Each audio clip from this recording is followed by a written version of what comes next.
Due to fires near the city of Enerhodar, the last working line connecting the nuclear power plant with the Ukrainian energy system was damaged by Russian shelling.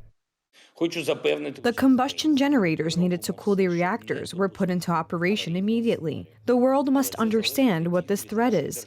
If the generators did not turn on, if the automation and employees of our station did not react after turning off the electricity, we would already be forced to overcome the effects of radioactive contamination.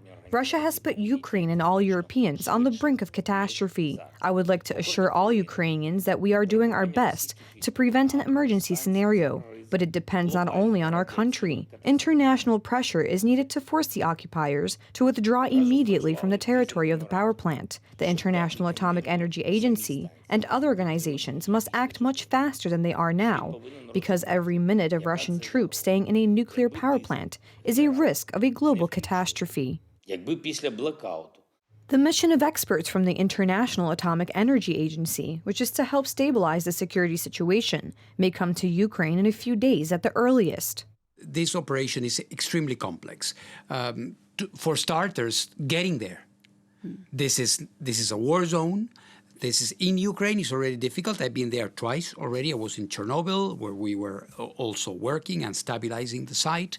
I was in South Ukraine, which is another different nuclear power plant. Getting there is, of course, extremely complex. So we have to have all the security in the sense of physical security, not being shot at, aspects that need to be taken care of. This requires deconflicting a certain zone where we are going to be passing through. The company Energoatom announced that the Ukrainian personnel of the power plant, who are still working there and ensuring the safe operation of the facility, connected one of the power plant blocks disconnected yesterday. Still, the threat remains. We understand that anything can happen because we have no control over the situation. If a catastrophe occurs, we are mentally ready for it. But it is very difficult to be physically prepared, as it can be life-threatening.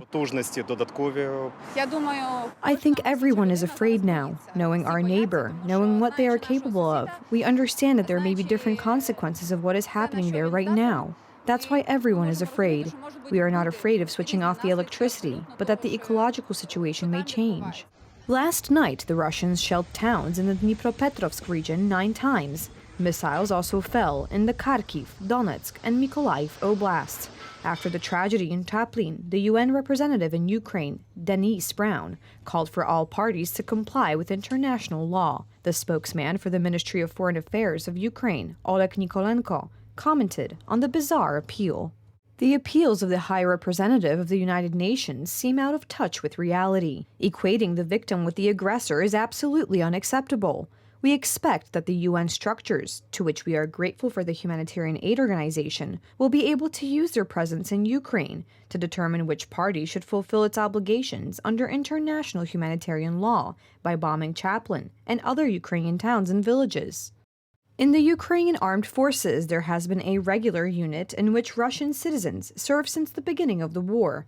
Each soldier of the Legion, Freedom of Russia, signs the contract and receives all the rights of the soldiers of the armed forces of Ukraine. Additional recruitment is currently underway, so the Legionists carried out a demonstration action in front of the Russian embassy in Kiev. Together we are strong. Join our Legion, and then this flag will be flying over the Kremlin. Long live Free Russia. Constant shelling causes fires, and tropical temperatures persist in the south of Ukraine. Yesterday, as a result of fires near Mykolaiv, 253 hectares of forests were burnt.